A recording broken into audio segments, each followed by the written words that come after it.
Baik, Assalamualaikum warahmatullahi wabarakatuh. Perkenalkan, nama saya Sylvia Aprilina, BP 18120139. Saya akan menjelaskan tentang kasus pemutusan hubungan kerja atau PHK pada karyawan Bank Danamon dengan mata kuliah Seminar Manajemen Sumber Daya Manusia dan dengan dosen pengampu yaitu Ibu Rita Srihasnita SEMM. Pengertian pemutusan hubungan kerja atau PHK adalah berakhirnya hubungan kerja sama antara karyawan dengan perusahaan, baik karena ketentuan yang telah disepakati atau mungkin berakhir di tengah karir. Menurut Undang-Undang RI Nomor 13 Tahun 2003 tentang Ketenagakerjaan, Pasal 1 Ayat 25, pemutusan hubungan kerja atau PHK adalah pengakhiran hubungan kerja karena suatu hal tertentu yang mengakibatkan berakhirnya hak dan kewajiban antara pekerja atau buruh dan pengusaha. Baik, selanjutnya sekilas tentang sejarah Bank Danamon. PT Bank Danamon Indonesia Tbk merupakan salah satu bank terkemuka di Indonesia. Pertama kali didirikan pada tahun 1956. Bank ini dulunya bernama Bank Kopra Indonesia. Selanjutnya pada tahun 1976, perusahaan berganti nama menjadi PT Bank Danamon Indonesia. Nama Danamon sendiri berasal dari kata dana moneter, yang kemudian dipakai menjadi nama perusahaan hingga saat ini. Pada tahun 1988, Bank Danamon menjadi bank devisa pertama di Indonesia, karena bank ini telah berhasil meluncurkan paket reformasi perbankan yang dikenal dengan Paket Oktober 1988. Atau dikenal dengan Pakto 88. Paket ini diluncurkan dalam upaya untuk membangun kompetisi dalam sektor perbankan dengan memberikan kemudahan persyaratan. Selain itu, bank ini juga berhasil mencatatkan sahamnya untuk pertama kali di Bursa Efek Jakarta pada tahun berikutnya.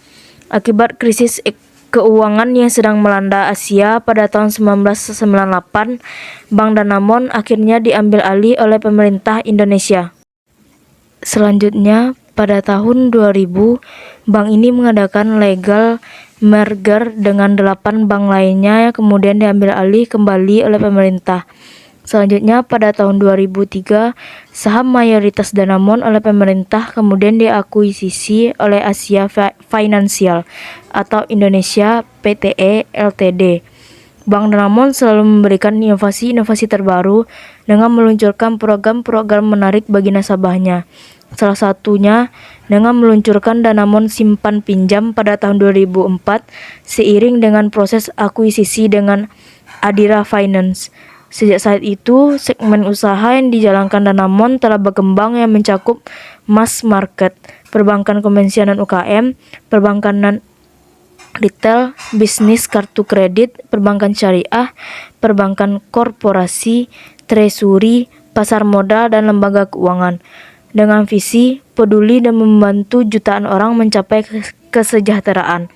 Bank Danamon kembali mengakuisisi bisnis kartu American Express di Indonesia yang dilakukan pada tahun 2006 saat merayakan hari jadinya yang ke-50. Dengan ini membuat Danamon menjadi salah satu penerbit kartu terbesar di Indonesia. Selain itu, dengan Dirham Card, Danamon menjadi penerbit kartu kredit syariah pertama di Indonesia. Selanjutnya, kasus PHK pada karyawan Bank Danamon. Di tengah terik matahari, sekitar 500 pegawai Bank Danamon melakukan long march dari Bundaran Tugu Tani menuju gedung Menara Danamon di Jalan Rasuna Said, Jakarta Selatan kemarin. Mereka memprotes perlakuan manajemen Bank Danamon yang dianggap sewenang-wenang terhadap karyawannya. Mereka menuding manajemen Bank Danamon telah melanggar UU Ketenagakerjaan karena memutuskan hubungan kerja atau PHK massal terhadap sejumlah karyawannya. Abdul Mujib, Ketua Serikat Pekerja Danamon, mengungkapkan bahwa demo dilakukan setelah berbagai macam upaya dialog dan pertemuan resmi dengan pihak manajemen tak memperoleh titik temu. Pihaknya bahkan telah meminta bantuan Pengadilan Penyelesaian Hubungan Industri atau PPHI untuk menyelesaikan persoalan ketenagakerjaan di Danamon. Selanjutnya, dalam demo itu, SP Danamon mengajukan 10 tuntutan dalam 10 tura Danamon.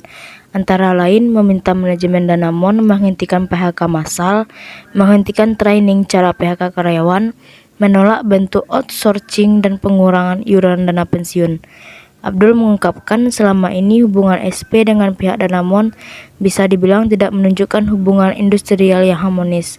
Fungsi balancing yang diharapkan menjadi peran SP telah manajemen belum berjalan seperti seharusnya, sebab manajemen tidak menempatkan SP sebagai mitra yang setara, di mana setiap pengambilan keputusan ketenagakerjaan pihak SP tidak dilibatkan secara optimal.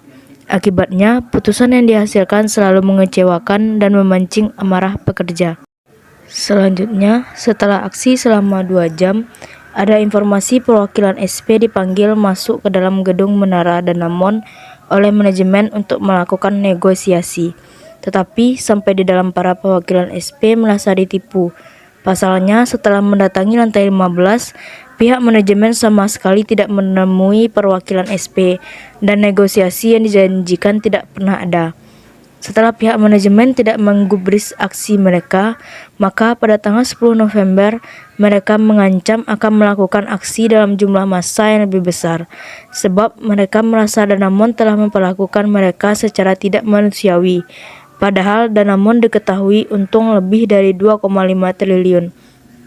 Tetapi menganggap 30% karyawannya tak bisa bekerja melalui penilaian kinerja yang tak masuk akal. Baik, selanjutnya fungsi dan tujuan PHK. A. Fungsi pemutusan hubungan kerja dilakukan adalah sebagai berikut. Yang pertama yaitu mengurangi biaya tenaga kerja. Kedua, menggantikan kinerja yang buruk. Bagian integral dari manajemen adalah mengidentifikasi kinerja yang buruk dan membantu meningkatkan kinerjanya. Dan yang ketiga, meningkatkan inovasi PHK, yaitu meningkatkan kesempatan untuk memperoleh keuntungan, yaitu pertama, pemberian penghargaan melalui promosi atau kinerja individual yang tinggi. Dua, menciptakan kesempatan untuk level posisi yang baru masuk. Ketiga, tenaga kerja dipromosikan untuk mengisi lowongan kerja sebagai sumber daya yang dapat memberikan inovasi atau menawarkan pandangan baru. Selanjutnya yang keempat, yaitu kesempatan untuk perbedaan yang lebih besar. Maksudnya, meningkatkan kesempatan untuk mempekerjakan karyawan dari latar belakang yang berbeda-beda dan mendistribusikan ulang komposisi budaya dan jenis kelamin tenaga kerja. Selanjutnya, B. Tujuan pemutusan hubungan kerja. Tujuan pemutusan hubungan kerja memiliki kaitan yang erat dengan alasan pemutusan hubungan kerja atau PHK. Namun, tujuan lebih menitik beratkan pada jalannya perusahaan. Maka tujuan PHK diantaranya yaitu 1. Perusahaan atau pengusaha bertanggung jawab terhadap jalannya dengan baik dan efektif, salah satunya dengan PHK. Yang kedua, pengurangan buruh dapat diakibatkan karena faktor dari luar seperti kesulitan penjualan dan mendapatkan kredit, tidak adanya pesanan, tidak adanya bahan baku produktif, menurunnya permintaan, kekurangan bahan bakar atau listrik, kebijaksanaan pemerintah, dan meningkatnya persaingan. Selanjutnya, alasan pemutusan hubungan kerja. Di sini, alasan pemutusan hubungan kerja terbagi menjadi 9. Yang pertama, karena undang-undang. Maksudnya, undang-undang dapat menyebabkan seseorang harus berhenti seperti karyawan WNA yang sudah habis izinnya. Yang kedua, karena keinginan perusahaan. Artinya, perusahaan dapat memberhentikan karyawan secara hormat ataupun tidak apabila karyawan melakukan kesalahan yang besar. Yang ketiga, keinginan karyawan. Artinya, buruh dapat memutuskan hubungan kerja sewaktu-waktu karena alasan mendesak sesuai dengan peraturan perundang-undangan. Yang keempat, karena pensiun. Artinya, ketika seseorang telah mencapai batasan usia tertentu sesuai dengan peraturan perusahaan yang telah disepakati. Yang kelima, yaitu kontrak kerja berakhir. Yang keenam, kesehatan karyawan. Artinya, kesehatan karyawan dapat dijadikan alasan pemberhentian karyawan. Ini bisa berdasarkan keinginan perusahaan atau keinginan karyawan yang juga telah diatur berdasarkan perundang-undangan ketenagakerjaan yang berlaku. Yang ketujuh, karena meninggal dunia. Yang kedelapan, perusahaan dilikuidisasi. Dan yang terakhir, karena karyawan dilepas jika perusahaan dilikuidisasi atau ditutup karena bangkrut. Selanjutnya, yang terakhir, jenis-jenis pemutusan hubungan kerja. Di sini terbagi menjadi 4. Yang pertama, PHK atas permintaan perusahaan. Contohnya seperti pertama, melakukan penipuan, pencurian atau penggelapan barang dan atau uang milik perusahaan. Yang kedua, memberikan keterangan palsu atau yang dipalsukan sehingga merugikan perusahaan. Yang ketiga, mabuk, meminum minuman keras yang memabukkan, memakai dan atau mengedarkan narkotika, psikotropika, dan zat adiktif lainnya dalam lingkungan kerja maupun di luar lingkungan kerja. Yang keempat, melakukan perbuatan asusila atau perjudian di lingkungan kerja. Yang kelima, menyerang, menganiaya, mengancam, atau mengintimidasi teman sekerja atau pengusaha di lingkungan kerja. Selanjutnya, yang kedua, PHK atas permintaan sendiri, yaitu pemberhentian atas keinginan karyawan sendiri dengan mengajukan permohonan untuk berhenti dari perusahaan tersebut. Pada umumnya, karyawan mengajukan permohonan berhenti karena beberapa alasan. Yang pertama, pihak bekerja di perusahaan lain, kesehatan yang kurang baik, untuk melanjutkan pendidikan, atau bewira swasta. Selanjutnya yang ketiga, PHK atas pensiun alami. Berdasarkan faktor yang mempengaruhi PHK atau pensiun alami, yaitu dilihat dari umur, kesehatan, dan tingkat keproduktivitasan karyawan dalam bekerja. Dan yang terakhir, yang keempat, yaitu PHK atas pensiun dini. Dalam pengambilan pensiun dini, syaratnya yaitu masa kerja karyawan adalah minimal 2 tahun bekerja dan diberikan uang pensiun. Baik, hanya itu yang dapat saya sampaikan. Jika ada kesalahan, mohon dimaafkan. Saya akhiri. Assalamualaikum warahmatullahi wabarakatuh.